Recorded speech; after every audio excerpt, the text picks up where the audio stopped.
मागच्या 11 वर्षामध्ये 14 पारितोषिक आमच्या संचालक मंडळाने मिळवली. प्रत्येक विभागाचं पारितोषिक मिळवलं. आम्ही उत्कृष्ट कार्यक्षमतेचं पारितोषिक मिळवलं. आम्ही उत्कृष्ट आर्थिक नियोजनाचं पारितोषिक मिळवलं. बेस्ट डिस्लरीचं आम्ही पारितोषिक मिळवलं. उत्कृष्ट साखर विक्रीचा धोरण करण्याच्या बाबतीत पारितोषिक मिळालं. हे 14 पारितोषिक मिळत असताना महाराष्ट्राचे लोक आदराने यशवंतराव मोठे कृष्णा सहकारी साखर कारखान्याकडे पाहायला लागली. पूर्वीच्या काळामध्ये आदर्शवादी असणारी अशी सहकारी संस्था जी होती आज देखील पूर्वपथावर आलेली आहे. अशा पद्धतीचं मत आज महाराष्ट्रामधल्या असंख्य लोकांचं झालं. आज वसंतदादा शुगर इन्स्टिट्यूट कोण चालवतं? आदरणीय शरदचंद्र पवार साहेब चालवतात. तिथं माझा वशिला चालेल का? एखाद्या वेळेस तुम्ही म्हणता असता देवेंद्र फडणवीस साहेबांजवळ वशिला लावला आणि बक्षीस मिळालं तर ठीक आहे, पण इथं पवार साहेब चालवतात त्या संस्थेने देखील बक्षीस दिलं. राष्ट्रीय स्तरावरच्या सुद्धा अनेक संस्थांनी बक्षीस दिलं आणि त्यामुळे वेगळ्या प्रकारचा नावलौकिक देखील कारखान्याचा निर्माण होऊ शकला. आज आपल्या गावामध्ये हा कार्यक्रम घेत असताना मला आपल्याला सगळ्यांना एवढंच सांगायचंय की शेवटी निवडणुकीमध्ये आपण गाफील राहून चालणार. निवडणूक ही विचाराची लढाई असते. निवडणुकीमध्ये आपण जनतेपर्यंत जाऊन आपलं चांगलं काम संशोधनाच्या बाबतीमधलं काम हे केलं पाहिजे. चांगल्या पद्धतीनं लोकांपर्यंत जाण्याच्या बाबतीत काम हे आपल्या सगळ्या उमेदवारांनी केलं पाहिजे. परत परत लोकांच्या दारात जाऊन लोकांची समजूत काढण्याचं काम देखील आपल्या सगळ्या लोकांनी केलं पाहिजे. आणि त्यामुळे मला खात्री वाटते की ज्या पद्धतीनं नवीन जुन्या लोकांची आपण टीम केलेली आहे, काही ज्येष्ठ लोकांचं मार्गदर्शन देखील त्यांना आहे, त्यांच्या सगळ्यांच्या माध्यमातून मतदार राजापर्यंत आपण पोहोचायला कमी पडणार नाही. आणि येणाऱ्या 21 तारखेला भरघोष मतांनी देवेंद्रराव भोसले सहकार पॅनल आपण निवडून देऊ अशा प्रकारची खात्री निश्चित या कार्यक्रमाच्या निमित्तानं आपल्याला व्यक्त करावीशी वाटते. आज या कार्यक्रमानिमित्त मला आपल्याला एवढंच सांगायचंय की जर त्या देवेंद्रराव भोसले सहकार पॅनलला आपण सत्तेची खरं चावी परत सोपवली, परत एकदा सत्तेमध्ये काम करण्याची संधी आपण आम्हाला जर का दिली, 2 महत्वपूर्ण गोष्टी आपण निश्चित स्वरूपी करणार आहोत. सगळ्यात पहिली महत्वपूर्ण गोष्ट आपल्याला सगळ्यांना माहिती आहे की 2015 सालच्या निवडणुकीत आपण घोषणा केली की आम्ही निशुल्क साखर, परत त्याच्यावर टीका व्हायला नको, मोफत कोणाला आवडत नसतो शब्द, आपण शेतकऱ्याची मुलं आहे आपण मोफत म्हटलो, पण काही लोकांचा आक्षेप असेल तर निशुल्क आम्ही साखर देण्याचं धोरण करण्याच्या बाबतीमध्ये सुरुवात केलं. आपण निशुल्क साखर देण्यामध्ये यशस्वी झालो. जनरल बॉडीचा ठराव आपण घेतला, आपण ते वचन पूर्ण केलं. नंतर आपण घोषणा केली की आम्ही घरपोच साखर करू. आपण गावापर्यंत साखर पोच करण्यामध्ये यशस्वी झालो. आणि आज आपण म्हणत आहोत की जर का परत सत्तेची संधी दिली तर आंतरराष्ट्रीय दर्जाची मोठ्या खड्याची साखर ही देण्याच्या बाबतीमधलं वचन येणाऱ्या काळामध्ये आपण पूर्ण करू. आणि दुसरं आपण आश्वासन देतोय की आम्हाला संधी दिली की केंद्र आणि राज्य सरकारच्या तिजोरीमधला पैसा आपल्या पाणी पुरवठा योजनांना आणून परत एकदा पूर्वपथावर आपल्या पाणी पुरवठा योजना आणण्याचा शब्द या कार्यक्रमाच्या निमित्तानं तुम्हाला सगळ्यांना देतो. परत एकदा मोठ्या संख्येने आपण सगळेजण जमलात याच्याबद्दल आपले सगळ्यांचे आभार मानतो आणि थांबतो. जय हिंद, जय महाराष्ट्र.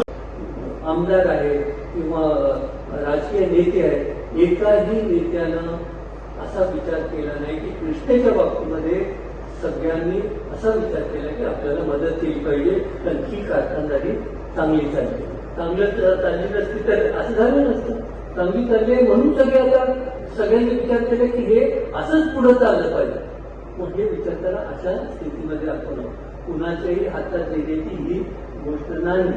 प्रमाणात तुम्हाला चान्स मिळाला होता आणि त्या चान्स मध्ये तुम्ही काय केला तर तुम्हालाच कळलं काय झालं ते. आता असे अपघात होऊ नये, तो अपघातच होता, असा अपघात होऊ नये. त्याचं मग वाचलो पण एवढं सगळं करून वाचलो.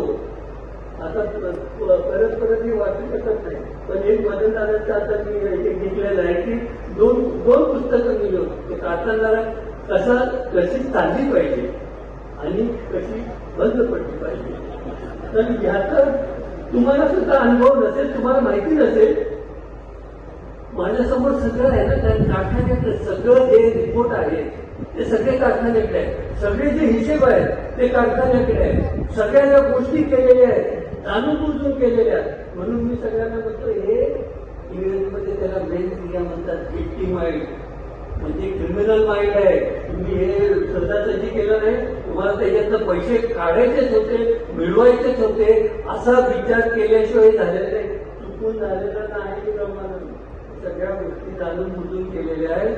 पण एवढे सगळे धक्के सहन करून सुद्धा हा सक्षम एवढा मोठा कारखाना असल्यामुळं वाचू शकला. इतर संस्था असतील तर कधीच लिक्विडेशन मध्ये गेली असते. तर आपण याच्यातनं सावरतो. आता आपल्याला पुढे जायचं आहे. सगळ्यात पूर्वीचा जो वैभव होता या कारखान्याचा, तसा वैभव ह्या राज्यामध्ये, देशामध्ये आपल्या कारखान्याचा झाला पाहिजे.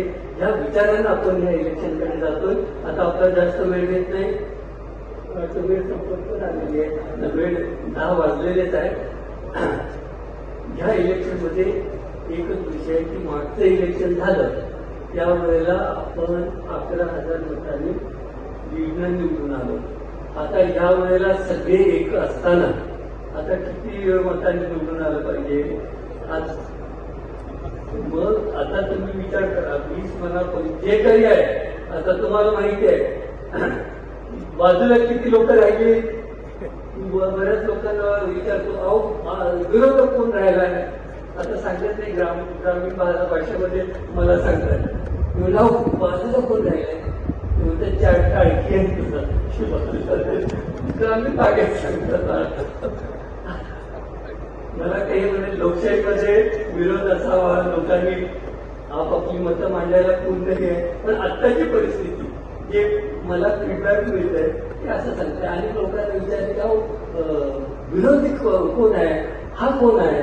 तर मला सांगतात सगळ्या गावांनी ओवाळून टाकलेली आहे. म्हणजे आम्हाला ह्या लोकांची लढा द्यायचं म्हणजे सोपं काम नाही. तुम्ही सांगा की आपण चांगल्या माणसाची विचारांना लढा घेऊ शकतो, त्याच्याशी संभाषण करू शकतो. ती यांच्याशी काय करायचं? अशा परिस्थितीत आपण आहे. तर तुम्ही विचार करा की आपल्याला किती लीडनं आपलं पॅनल आलं पाहिजे. जर आपण खऱ्या अर्थाने म्हणू की आपण याच्यात यशस्वी झालो. एवढ्या मोठ्या संख्येमध्ये आपण